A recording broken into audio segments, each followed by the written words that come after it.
Olá, olá, bom dia, boa tarde, boa noite. Tô aqui para gravar o primeiro vídeo de conteúdo do canal. Ele vai ser voltado para química, tá? Hoje eu vou falar um pouquinho sobre a primeira parte da química, a primeira matéria que a gente tem, o primeiro conteúdo, né? Então a base, o princípio da química, para a gente começar a entender as coisas, falar sobre matéria, falar sobre misturas, substâncias e tudo mais. Estados físicos e beleza. Então, muitas vezes vocês vão ver que eu vou dar uma olhadinha aqui, que eu fiz algumas anotações, né? Espero que vocês gostem, tô fazendo com bastante carinho. Lembrem-se das coisas que eu falei no último vídeo, né? Não é nada muito bem elaborado, não é nada muito editado, mas é isso. É feito com muito carinho, então eu espero que vocês gostem.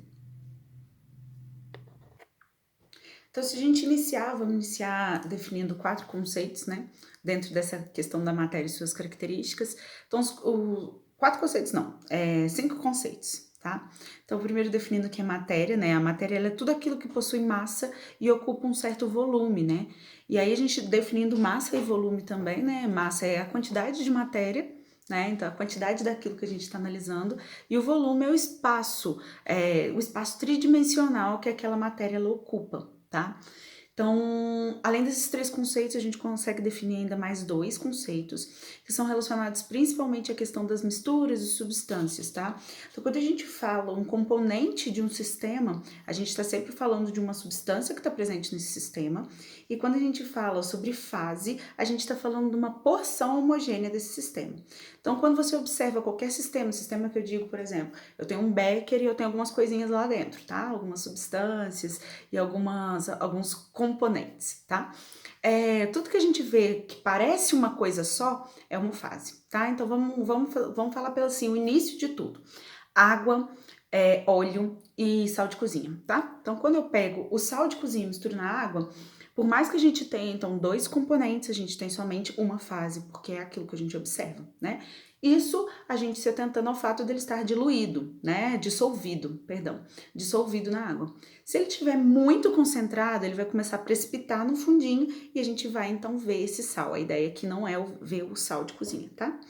Então, quando a gente tem esse sal de cozinha muito dissolvido, muito bem dissolvido dentro da água, e o óleo, a gente observa que o óleo, como não se mistura na água, a gente tem a criação de uma segunda fase, né? Que é aquela porção visível, homogênea que a gente consegue ver.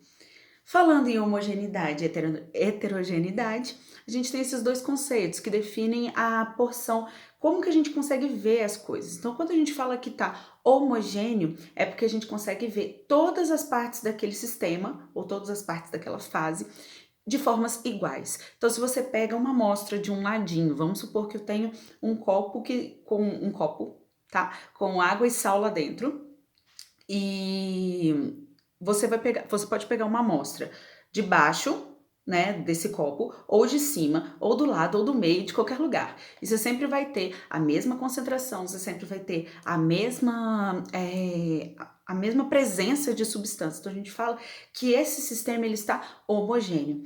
Agora vamos supor que a gente adicione um pouquinho de óleo aí a essa substância. Se a gente pegar uma amostra do fundo do copo ou pegar uma amostra do topo, né, da superfície, a gente vai ter substâncias diferentes. Então a gente observa um sistema heterogêneo. E por que heterogêneo? Porque a gente consegue ver então essas 2 fases são diferentes, ok?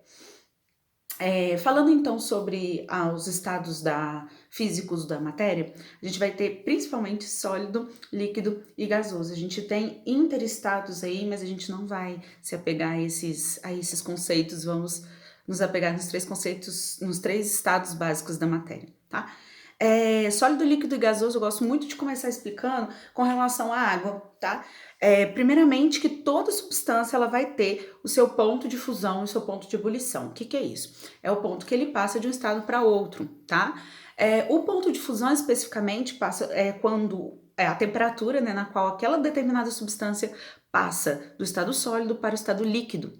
E o ponto de ebulição é o ponto da temperatura na qual aquela substância vai passar do estado líquido para o estado gasoso, tá? Cada uma das substâncias vai ter o seu ponto de ebulição e seu ponto de fusão fixo, tá? Ele vai ser sempre a mesma. Quando a gente faz misturas, a gente mistura substâncias, a gente vai variar, a gente vai modificar esse ponto de fusão e esse ponto de ebulição, tá? Então, só que se a gente for pensar numa substância que ela é simples, né, e uma substância composta, eu vou explicar sobre isso, tá? Mas substâncias que não são misturas, né, se a gente pensar numa substância só, essa substância sempre vai ter pontos de fusão e ebulição constantes. E é uma das coisas, uma das propriedades que serve, inclusive, para identificar e caracterizar uma substância, tá? Então, se você consegue identificar esse ponto fixo, constante de ebulição e fusão, a gente consegue identificar a substância, ok? No caso da água, a água sempre vai passar de sólido para líquido a 0 graus Celsius e de líquido para gasoso a 100 graus Celsius. Quando eu falo sempre, a gente tem que ter algumas ressalvas, né? Porque realmente, quando a gente tem diferenças de pressão, tá? Esse ponto de fusão e de ebulição, ele vai variar. Só que isso é matéria para outro vídeo, tá? Esse ponto de fusão e ebulição, então, ele pode variar sim, principalmente de acordo com a pressão. Quando a gente fala, então, nessas temperaturas, a gente considera as temperaturas, a temperatura normal, né, a pressão normal, perdão, de 1 atm, né, normal, entre aspas. A pressão que foi, assim, escolhida, né, para colocar como padrão, que foi 1 atm, tá? Ou 760 milímetros de mercúrio. Então essas temperaturas elas vão ser nessa pressão, justamente porque a pressão ela influencia nas temperaturas de fusão e ebulição, ok? Lembrando que o sólido tem uma forma definida, tá? Pensa no gelo. O gelo ele vai ter aquele formatinho, se ele não derreter, né, ele vai continuar naquele formatinho na qual ele foi produzido. Já o líquido e o gasoso, vamos falar de algumas características dos estados, né? Já o líquido e o gasoso, eles não têm forma definida, né? Eles vão sempre ter a forma do recipiente que contém eles. Então, por exemplo, se eu coloco um gás num balão, ele vai adquirir a forma daquele balão. Se eu mudo a forma do balão, por exemplo, um balão de coração ou um balão de estrelinha, ele vai obter, então, aquela forma, né? Aquela forma que a gente vai ter do balão. Então, os gases, eles adquirem esse formato. Mesma coisa dos líquidos. Vocês já viram aqueles copos que são todos, né, cheios de coisa assim? Ou que tem carinha, que tem as coisas? Ele sempre vai adquirir a forma daquele recipiente. Se eu coloco a água, por exemplo, que é líquida, líquida a 25 graus, tá, gente? Que é a temperatura normal que a gente pensa. Temperatura padrão. Se a gente coloca ela numa vasilha quadrada, essa água adquire um formato mais quadrado. Se a gente coloca essa água num recipiente redondo, então a água adquire esse formato mais arredondado. Então ela sempre vai ter a forma do recipiente. Agora, com relação ao volume, né, tanto sólido quanto líquido, o volume é constante. Se você pega essa bacia, por exemplo, quadrada, e essa bacia tem 500 ml, e você passa ela para uma bacia de 500 ml que é redonda, quando você passa essa água de uma bacia para outra, vai continuar 500 ml, independente se for redondo ou se for quadrado, tá? Então, o volume é constante.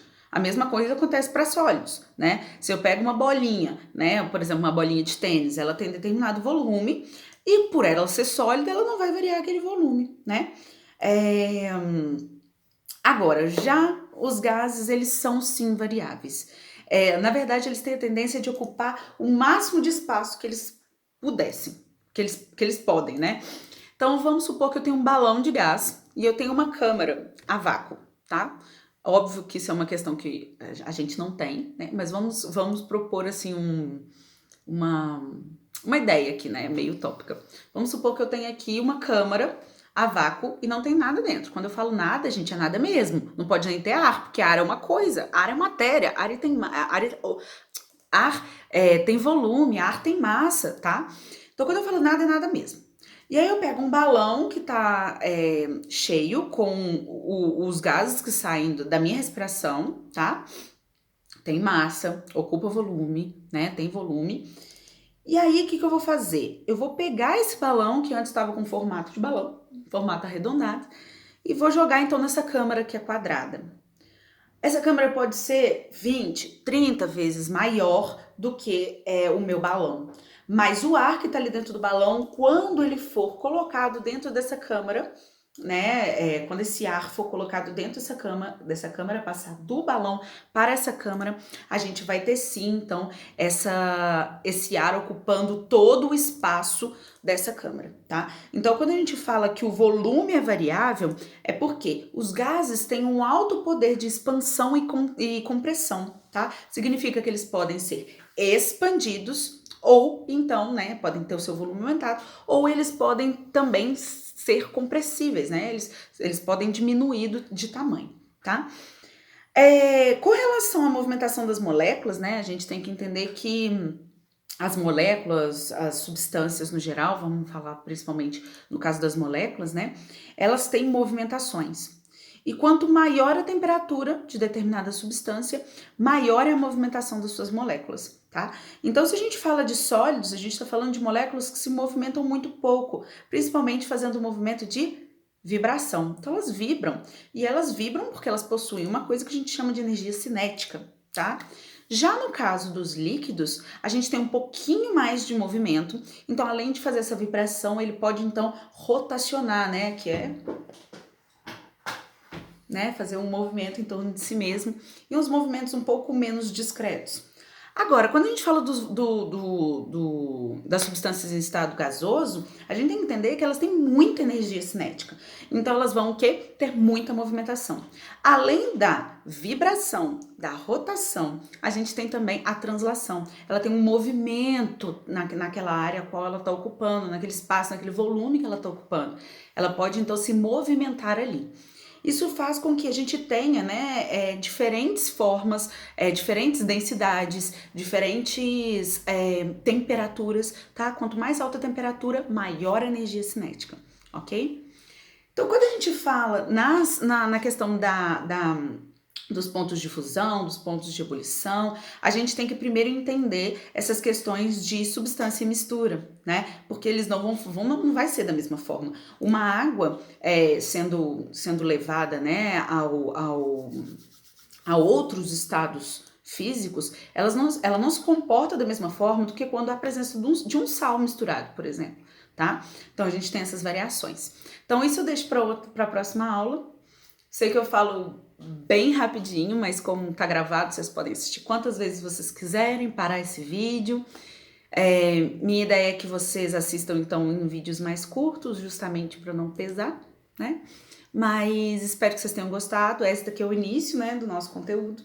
E depois eu vou explicando mais alguns conceitos, ok? Então, beijos para vocês, obrigado por assistir esse vídeo. E se você gostou, curte, compartilha, aquelas coisas de youtuber, né, gente? Que a gente é obrigado a falar, né? Ou não. Então é isso, espero que vocês tenham gostado. Um beijo no coração.